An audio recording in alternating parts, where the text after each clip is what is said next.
ईमानदारी तो मेरी सुधार की आधारशिला है कि क्या अपने में इस विचार के लिए भी ईमानदार हूं जो मेरे मस्तिष्क में चल रहा है, या कि सिचुएशन की वजह से आ रहा है। दो बातें आपको गौर करने की होंगी कि हमारे मस्तिष्क में नशा मुक्त आध्यात्मिक जीवन जीऊंगा ये विचार आ रहा है, ये मैं हमारी ईमानदारी भरी इच्छा की वजह से आ रहा है, या एक ऐसी परिस्थिति में हूं कि इसके सिवा और कोई विचार आएगा ही नहीं।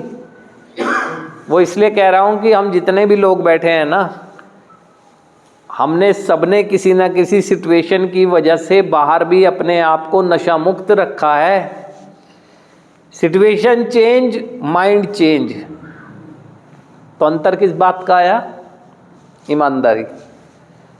अगर मैं बाहर भी ईमानदार होता, जब हमने अपने आप को अपने प्रयासों से नशा मुक्त रखा था, तो संभव है ये बात समझने के लिए कि मुझसे चूक कहाँ हुई यहां तक ना आना पड़ता। तो आज यहां पर जितने भी सिचुएशन में होने की वजह से विचार ला रहे हैं, तो ये मान लें असफल होंगे।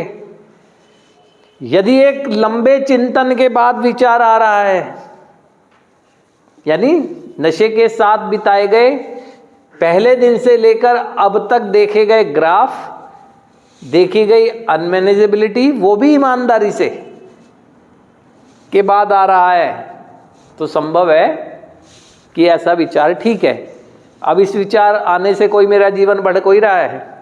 अब जीवन बढ़ना यानी अब मैं अपने जीवन सुधार के लिए हर वो चीज करूंगा जो मुझे सुझाव मिल रहे हैं ईमानदारी से।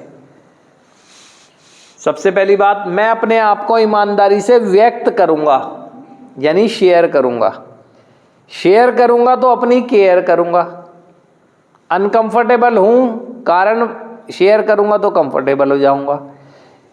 भ्रम है, भ्रम को दूर करने के लिए सवाल करूंगा तो कंफर्टेबल हो जाऊंगा। ईमानदारी से, तोड़ मरोड़ के विचार नहीं, पॉलिश करके विचार नहीं, अपने आप को आई एम डिफरेंट शो करने वाले विचार नहीं।